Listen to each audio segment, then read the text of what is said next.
insurance. This is Tony Cañas, Chief Motivational Officer at Insurance Nerds and PNC Client Advisor at the Jacobson Group. And today I want to give you a primer on Gen Z, the generation after the Millennials. So yesterday I presented my beloved presentation on Millennials at virtually, of course, at Verisk Velocity. Thank you for having me.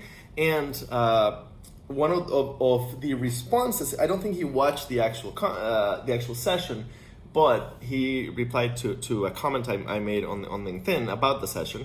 So anyway, one of the people that commented on it was Matteo Carboni, the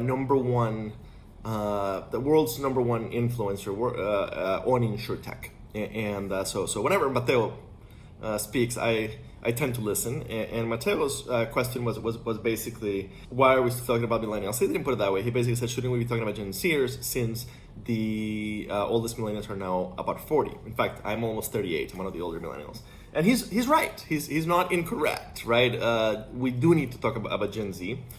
So first, the reason I continue talking about millennials with insurance is because we, as much as we've made improvements, we are still not quite millennial friendly. There's still things we have to fix throughout the industry to be more millennial friendly. So I'll continue talking about millennials. I probably need to update my presentation, but I'll continue talking about millennials. But I want to give you, a question comes up more and more often, so I want to give you a primer on Gen Z. I don't have a full 1 hour session on Gen Z ready. At some point I will, but for now I want to give you a quick primer on Gen Z. So the big thing to know, so who is Gen Z? Well, Gen Z was born after 1995, and when the cutoff is a little harder. We don't really know yet. Like even the end date on millennials wasn't fully like set in stone until about 3 or 4 years ago. So the Gen Z was born between 95 and let's say something like 2010. We really don't quite know yet when that line will fall. I'm not a demographer.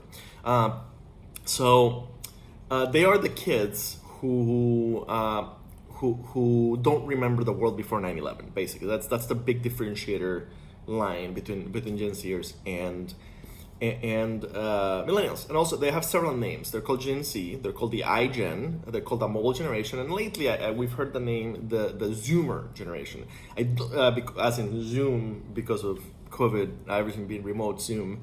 I don't like that one because it rhymes with boomer. And it's confusing because the millennials are the kids of the boomers, whose parenting philosophy was very simple. I want you to have it better than I did. The Gen Z are the kids of the much smaller Gen X generation, which was characterized by the skeptical nature. So basically, the millennial kid came home with an 8th place ribbon in an 8-lane pool and got a party. The Gen Z kid comes home with an 8th place ribbon or even with a 4th place ribbon, and their skeptical Gen X parent is much more likely to shred it and say, it only counts if you win. This means nothing, right? So just a very different childhood.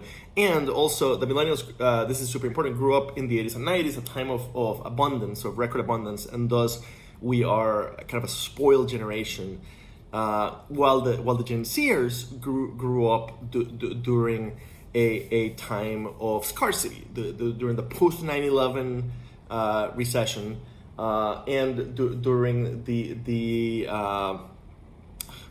2008 to 2012 recession, and now they're reaching the working world, and the first couple of years in the working world. Now we have the coronavirus recession. So this is I like the way that Professor Zach in Indiana puts it. These kids are forged in steel. They are tough as nails, while the millennials are kind of soft, right? So basically, because the millennials grew up in a time of abundance and are a little bit spoiled, we are seeking to change the world, make a difference, and play along and be team players, all while being able to pay our student loans. The Gen Zers are seeking job security. They are in emergency mode. They've grown up in a world that has, from their perspective, been constantly in turmoil, and they're just looking for stability. So in some ways, they will be an easier generation for the insurance industry to handle, because they will connect with that offer of stability that the insurance industry offers in most cases, at least here in the States.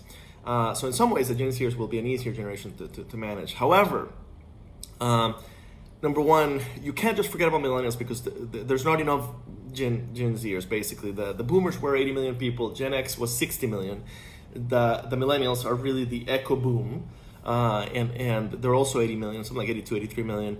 The Gen Zers, since they're the kids of the smaller Gen X generation, are likely to end up somewhere in that 60 to 65 million in number here in the US. So basically what that means is millennials will be the plurality of your workforce for the next few decades, while the Gen Zers will be the workhorses in a similar way to the way the Gen Xers have been. However, the Gen Zers, when it comes to technology, will be even trickier for the insurance industry to handle than the millennials were, because they are true digital natives. Like, millennials like to pretend that we are digital natives. The reality is we didn't have internet access until middle school, something like that, depending on where in the millennials you were born. The older ones until middle school. And we didn't have an iPhone or a smartphone until late college or when we started working, while the Gen Zers have had an iPhone in their pocket since middle school. Like, basically their entire lives they've had an iPhone in their pocket, and they literally never saw the world before the internet. So when it comes to technology, they're really not going to put up with green screen and crappy technology. The only green screen they know is the one they put behind themselves for YouTube, not a computer terminal with green font. So basically, we have to finish our digital transformation, which is going fast, in order to keep them. And the other thing is remote. Remote and flexibility. The Gen Zers went to college during a time of budget cuts, where they were they learned to do everything from wherever they were, right? They took a lot of online classes, and they learned that they could be productive without going into a physical place. So for the Gen Zers, and this is before COVID, for the Gen Zers, work is a thing, not a place. That's the biggest distinction between this generation when it comes to the workforce and all the other generations, including millennials, right? A millennial who had to commute into the office for 10 years is happy to get to get 1 or 2 work from home days a week. A Gen Z is not going to be happy with that. If they have options, they'll go where they have the most flexibility. So we have to get to get there. That's the biggest difference, and that was before COVID. Now during COVID, like think about it. They've been working for a year or two, or some of them are just starting their career, and they've never been to the office because of COVID, right?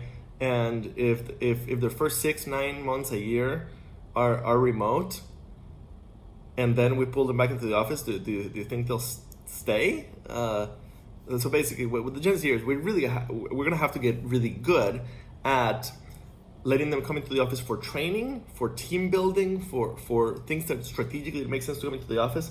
But to get their day job done, we need to get to the point where we're perfectly cool with them working from wherever they want to work. So anyway, a quick primer on the Gen Zers. I am technically working on the Gen Z version of my book on millennials. So basically, I don't know what it'll be called, but the right how to engage Gen Zers in the insurance industry. Sadly, 2020 is 2020, and I've done zero work on this book, so not coming anytime soon. But just wanted to give you a quick primer on the Gen Zers and how they're different from the millennials.